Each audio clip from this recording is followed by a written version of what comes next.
Sering beda pendapat dengan anak, Pak? Antum yang muda-muda sering beda pendapat dengan orang tua? Pernah ngambek nggak? Pernah. Sudah tahu kan dilarang? Kok ngambek? Wala taqul lahuma uff. Berkata saja tidak boleh. Ya kan? Kenapa keluarnya yang demikian ekspresinya? Baik. Yuk kita belajar. Sekarang babnya orang tua dengan anak dulu. Nanti setelah itu kalau masih ada waktu, suami ke istri. Masih ada waktu?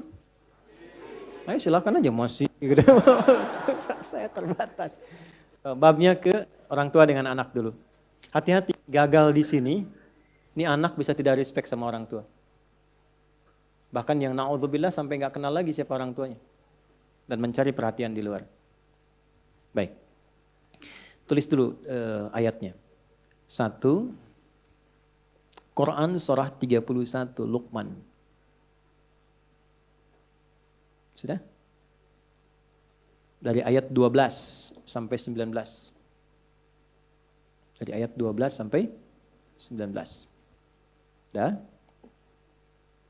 2. Quran surah As-Saffat, surah 37 ya. As-Saffat, ayat 102. Ayat 102. Dah, 2 ayat aja dulu ya. Nanti yang lainnya tinggal nanti saya tambahkan di tengah-tengah. Baik. Nah, di dalam Quran itu yang paling menarik, Pak, saya mulai dari ayah dulu nih. Dialog itu selalu ayah, anak, jarang ibu. Silakan cek. Ayah, anak, jarang ibu. Ini pendidikan pertama. Kenapa? Karena umumnya keadaan ibu lebih banyak di rumah. Nah, itu status tertinggi seorang ibu. Berbahagialah Bu menjadi ibu. Itu status tertinggi. Umumnya ada di rumah. Ayah karena ada tugas mencari nafkah, seringnya keluar. Nah, saya tanya, yang dicari itu nafkah ya, yang di luar itu untuk dibawa ke rumah atau untuk dinikmati di luar? Bawa ke rumah kan? Ya kan? Baik, jadi untuk anak kan supaya tumbuh ada perhatian dan sebagainya. Sekarang saya mau tanya pada Anda, dan tolong di dalam hati aja dengan jujur jawab dengan baik. Anda memilih mana? Sukses di kantor, tapi anak tidak kenal dengan Anda. Di luar Anda hebat. Wah, Pak Direktur luar biasa, pekerjaan hebat. Tapi anak gak kenal Anda. Yang Anda kirim itu cuma uang. Kayak mainan, jalan-jalan. Sehingga anak mencari pembuktian dan perhatian di luar rumah karena gak pernah kenal sosok ayahnya. Kalau anak itu tawuran, jangan dipukul Pak. Mungkin dia sedang mencari identitas karena dia gak dapat perhatian dari bapaknya. Anak yang narkoba, anak tiba-tiba keluar. Kenapa? Karena dia mencari. Dia butuh ayahnya. Itulah sebabnya kenapa dialog sering ayah dengan anak, ayah dengan anak. Bapak kalau mau cek, mana tas saya Pak? Ya. Ini Pak ya, ini saya bawa tas nih. Ini selalu saya bawa. Dalamnya ada ini. Ini gak pernah saya buang.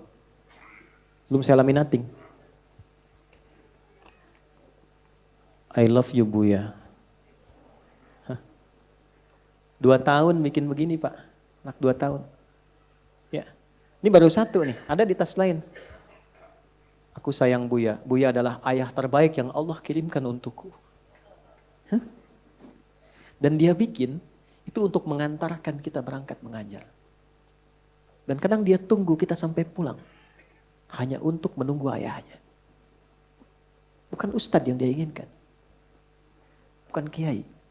Dia hanya ingin ayahnya. Saya kalau pulang sampai rumah, belum pernah seujug-ujug saya dengar anak saya panggil buka pintu. Ustadz. Gak ada. Buya. Barusan dari Al-Azhar, cuma ngedrop kakaknya ikut tadi ke Al-Azhar. Saya ganti baju, udah telepon. Ahmad telepon. Buya di mana? Di absen. Buya di mana? Nah, Buya mengajar dulu ya ke Tanah Kusir. Oh ya, kakak di mana? Udah. Hati-hati ya Buya. Nanti pulang ditunggu. Cuman pengen ayahnya. Kok bisa? Antum katanya nyari harta buat ke rumah, tapi pulang ke rumah kok yang di rumah dimarahi? Masalah antum di kantor. Antum tuh jadi manajer tuh di kantor, direktur tuh di kantor, bukan di rumah. Kok bisa pulang ke rumah, anak sudah nunggu-nunggu, sudah bikin karya macam-macam ke rumah. Ayah, diam kamu, nggak tahu ya ayah capek, nggak tahu. Sedih, karyanya disimpan lagi. Ya? Makanya kenapa banyak dialog di situ dengan ayah, dengan ayah, dengan ayah. Untuk memberikan kesan keseimbangan dalam rumah tangga. Bu, kalau ayah sedang keluar, ibu ceritakan kebaikan ayah untuk anak. Supaya anak tahu ayahnya. Abi itu Masya Allah, itu untuk kakak nanti. Supaya punya mainan baru, pakaian yang bagus, bisa sekolah, kita bisa sholat jamaah. Makanya Abi sedang mendekat kepada Allah. Gitu.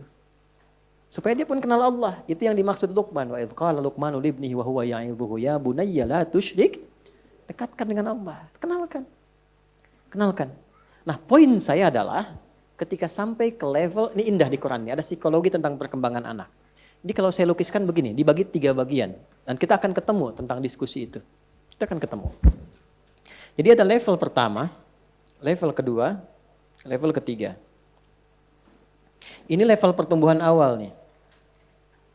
Biasanya ini ada di rentang ya di 0 atau 2 lah ya. Sampai dengan sekarang ke 7 atau 9 tahun. 7 tahun lah saya ambil 7 dalam urutan hadis. Kan 7 tahun sudah mulai untuk sholat kan? Ya, diarahkan, ketat maksudnya. 10 tahun baru diberikan pendidikan yang agak lebih ketat lagi. Ini kalau kita temukan di Quran, di level-level ini itu seringkali pendekatannya menggunakan bunayya, bunayya, bunayya. Bunayya. Terus dari anak nanti ke ayah, panggilannya itu selalu abati, abati, abati. Ya. Nah, singkat dulu. Bunai itu panggilan sayang.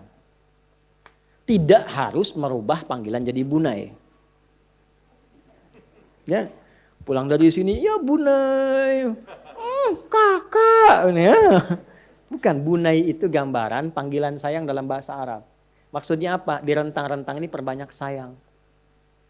Supaya gelombangnya terbangun. Rasa anak kepada kedua orang tua.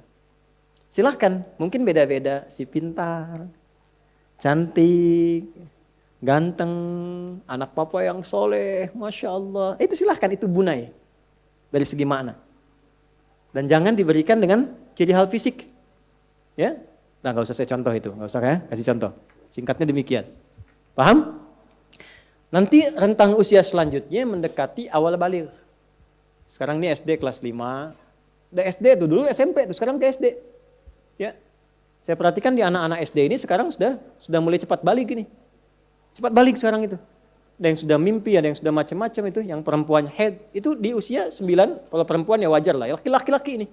Biasanya di rentang dulu usia 15 tahun dulu itu. Sekarang sudah mulai menurun. Nurun lebih cepat maksudnya. Kenapa? Karena akses dia sekarang ke media-media sosial lebih cepat. Lihat YouTube.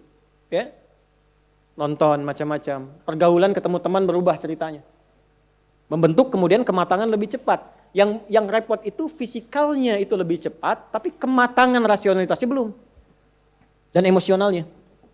Karena itu apa? Al-Quran sudah lebih memahami, karena kan Allah yang mencipta kita. Karena itu tetap di fase itu sayangnya ada, tapi dikurangi, tambahkan dengan perintah, dikombinasikan. Jadi kalau sudah level yang ke sini, ya, 7 sampai ke puncak kematangan balik. Ya, misal dia di 16, 17 itu kan. Nah, ini bunai ini sayang masih ada. Tapi dikombinasikan dengan perintah. Sudah? Supaya apa? Mengurangi sifat manjanya dan membentuk kemandirian awal. Kalau usia begini terus sayang, gak pernah ada perintah, nanti gak akan mau diperintahkan kecuali dinegosiasikan dengan keinginan. Manja nanti. Ya, mulai diatur. Buang sampah, antarkan teh, mulai nyapu sebagian-sebagian. Ya, jelas? Ini plannya, pelan-pelan ya. Nanti kita turunkan ayatnya. Nanti kita lihat feedbacknya bagaimana dari anak kepada orang tua. Yang terakhir, ini dia. Ketika muncul pada fase kematangan. SMA biasanya. Yang di sini perintah itu bukan diterima lagi, tapi sudah mulai didialogkan. Udah jawab Pak? Ya, udah jawab. Ayo bangun, jangan terlambat ke masjid. Bapaknya nggak ke masjid. Nah, kan? Ya. Nah, itu airnya jangan boros-boros. Itu mama tuh nyuci keran aja airnya nggak ditutup. Udah jawab. Ya, udah jawab ya. Nah, ini yang dimaksud jidal di sini. Bagaimana cara berargumentasinya supaya saat berargumentasi itu stepnya masuk. Idealnya dari tahap pertama itu terikuti. Nanti kalau tahap pertama itu terikuti, perhatian ada, nggak apa-apa kalaupun luar kota, telepon, video call, tanya kabar, sayang-sayangnya masih masuk, gitu kan? Kalau itu bisa dilakukan, nanti feedbacknya dari anak itu pasti ada perhatian. Ini yang menjadikan Ismail alaihissalam, walaupun belum balik, ini belum balik nih. Tapi ketika melihat ayahnya sedang ada beban kerja, dia memaksakan diri untuk membantu.